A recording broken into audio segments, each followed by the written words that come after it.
Hi guys, just going to give my thoughts on this new 12 Nations World League proposal that has been put forward to World Rugby that could potentially be happening as early as next year, 2020. My thoughts on it: I think it's a really poor idea. I think it's a disgrace to the Pacific Island nations, Fiji, Samoa and Tonga, who are all proud rugby nations in their own rights, and yet they've been shafted for years by the folk at the top and not given enough resources to grow their game deservedly. Also a shame on Georgia as well, who are constantly on the rise as a rugby nation and are improving every year.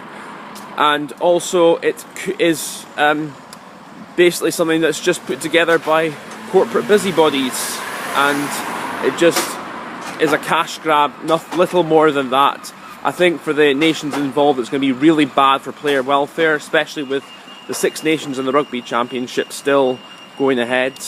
I would say that, on top of that, as well as the gruelling club seasons that are still happening for the majority, if not all, the nations involved, it's not going to work. And for player welfare, it's just going to be absolutely horrible, I think, because the injury count is as high as it is now. The post-playing career injuries that have happened and are still happening, the amount of players retiring early, I think that's just going to go up and up if this thing is installed, and I think it sets a very dangerous precedent. Yes, there are things that could be improved. I think there could be,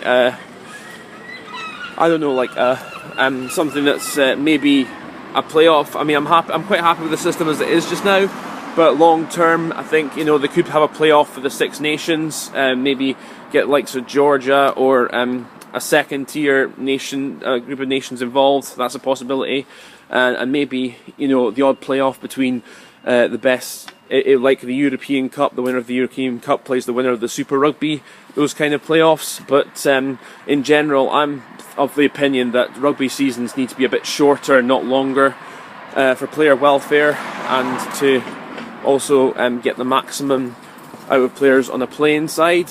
I think the leagues in general, like with the Pro 14 and the Top 14, I think they need to go down, but I don't see that happening because rugby's more and more being run like a corporation. It's being run by people who are only interested in generating revenue and making money, and it's not going to help our game or our player welfare whatsoever. I don't think it's not going to help the skill level improve, and I think these corporate people need to realise that rugby's not football. It's a lot more physical sport, it takes a lot more recovery time, and it's more susceptible to injuries than football is. So that's my thoughts there. Hope you like what I had to say. I'll catch you later on, guys.